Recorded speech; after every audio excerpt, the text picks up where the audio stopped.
கிறிஸ்பியான சில்லி இட்லி கில்லி மாதிரி செய்யலாமா? சூடான இட்லியாக இல்லாமல் நல்லா ஆற வச்ச இட்லியை இந்த மாதிரி குட்டி குட்டி பீசஸாக கட் பண்ணி எடுத்துக்கலாம். இப்போ நம்ம கட் பண்ண எல்லா இட்லியும் எண்ணெயில் பொரிச்சிக்கலாம்.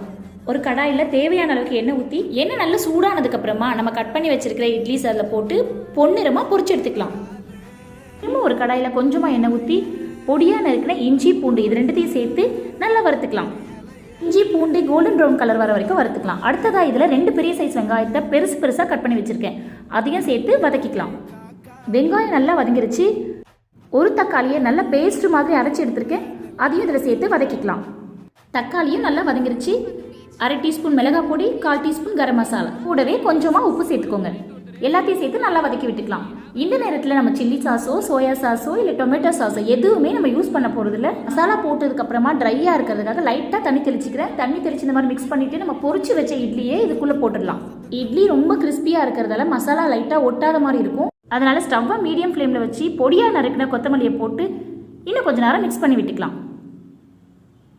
இட்லிஸ் நல்லா சூடானதுக்கப்புறமா ஸ்டவ் ஆஃப் பண்ணி சர்வ் பண்ணிடுங்க. சூப்பரான டேஸ்டியான சில்லி இட்லி கில்லி மாதிரி ரெடி ஆயிடுச்சு. இந்த மாதிரி யம்மியான ரெசிபிஸ்க்கு நம்ம சேனல் சப்ஸ்கிரைப் பண்ணுங்கள்.